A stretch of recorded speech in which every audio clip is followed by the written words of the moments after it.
Hunk एक अनुभवी truck driver था जिसने अमेरिका की तमाम सड़कों पर रातें गुजारी थीं। लेकिन हाईवे 50, जिसे अमेरिका का सबसे सुनसान रास्ता कहा जाता है, हमेशा उसे बेचैन कर देता था। रात के 2 से 42 बजे थे और वह नेवाड़ा के रेगिस्तानी इलाके से गुजर रहा था, जहां मीलों तक कोई बस्ती नहीं थी।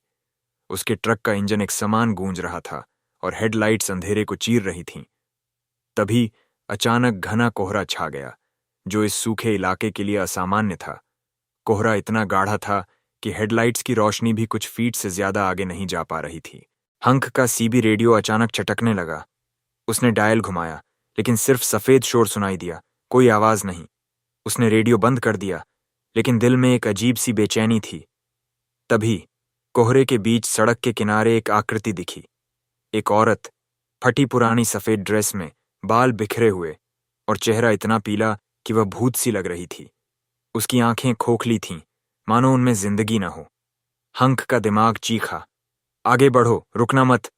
लेकिन उसका दिल, जो हमेशा दूसरों की मदद के लिए तैयार रहता था, उसे रोकने पर मजबूर कर गया। ट्रक धीरे धीरे रुका। औरत बिना कुछ बोले दरवाजा खोलकर कैब में चढ़ गई। जैसे ही वह बैठी, कैब में ठंडक फैल गई, मानो कोई बर्फीली हवा अंदर घुस आई हो। हंक ने गर्मी चालू की, लेकिन ठंड कम नहीं हुई। कहाँ जाना है? उसने पूछा, अपनी आवाज को स्थिर रखने की कोशिश करते हुए। औरत ने सड़क की ओर इशारा किया और फुसफुसाई, बस चलते रहो।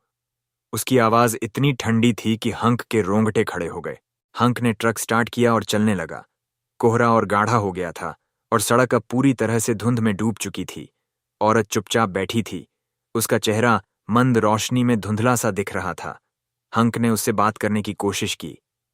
आपका नाम क्या है? इतनी रात को यहां क्या कर रही हैं? लेकिन जवाब में सिर्फ सन्नाटा। उसने एक बार उसकी ओर देखा और उसे लगा कि औरत का चेहरा बदल रहा था। उसकी आंखें अब और गहरी और चेहरा और डरावना हो गया था। उसने जल्दी से नजरें हटा लीं। मीलों तक सन्नाटा रहा।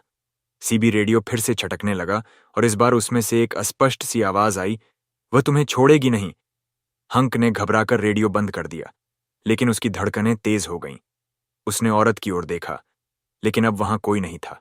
सीट खाली थी। उसका दिल जोर से धड़का और उसने ट्रक रोक दिया। ये क्या था? उसने खुद से कहा। पसीना उसकी पीठ से बह रहा था। उसने कैब की लाइट जलाई, लेकिन कोई निशान नहीं, न कपड़े, न जूते, न कुछ। हंक ने खुद को संभाला और ट्रक फिर से स्टार्ट किया, लेकिन जैसे ही उसने गियर बदला, उसे पीछे की सीट से एक फुसफुसाहट सुनाई दी, तुम रुक नहीं सकते। वह पलटा, लेकिन वहां कोई नहीं था। उसने गैस पेडल दबाया, ट्रक को जितना तेज हो सके दौड़ाने की कोशिश की, लेकिन कोहरा इतना घना था कि वह मुश्किल से कुछ देख पा रहा था। तभी रियर व्यू मिरर में उसे कुछ दिखा। औरत अब पीछे की सीट पर थी। उसका चेहरा अब पूरी तरह से भयानक, आंखें काली और मुंह से एक भयावह मुस्कान। तुमने मुझे उठाया, अब तुम मेरे हो, उसने कहा, और उसकी आवाज हंक के दिमाग में गूंजने लगी। हंक ने चीखते हुए ट्रक को सड़क के किनारे रोका, दरवाजा खोला और बाहर कूद गया। वह सड़क पर गिर पड़ा और जब उसने पीछे देखा, ट्रक खाली था। कोहरा धीरे धीरे छंट रहा था और सड़क फिर से साफ दिखने लगी। सुबह होने तक हंक ने ट्रक को फिर से चलाया और अगले ट्रक स्टॉप पर रुका। वहां के स्थानीय ड्राइवरों ने उसकी कहानी सुनी और चुप हो गए। एक बूढ़े ड्राइवर ने कहा, तुमने उसे देखा है ना? वह हाईवे 50 की भूतिया हिचहाइकर है। कहते हैं वह एक औरत थी जो दशकों पहले इस सड़क पर मर गई थी। वह हर उस ड्राइवर को परेशान करती है जो उसे अपने ट्रक में बिठाता है। हंक ने फिर कभी उस रास्ते पर गाड़ी नहीं चलाई, लेकिन रातों को जब वह अकेला होता, उसे लगता कि कोई उसकी ट्रक की सीट पर बैठा है, फुसफुसाते हुए, बस चलते रहो। तो दोस्तों, ये थी आज की रात का राज। अगर ये कहानी आपको पसंद आई तो लाइक और कमेंट में बताएं कि आपको सबसे ज्यादा क्या डरावना लगा। राज़े रात को सब्सक्राइब करें और बेल आइकन दबाना न भूलें, ताकि हर नया रहस्य आपके पास सबसे पहले पहुंचे। रात अभी बाकी है और कौन जानता है अगला राज क्या होगा। तब तक सावधान रहें, क्योंकि रात के साए में कुछ भी हो सकता है। मिलते हैं अगली कहानी में।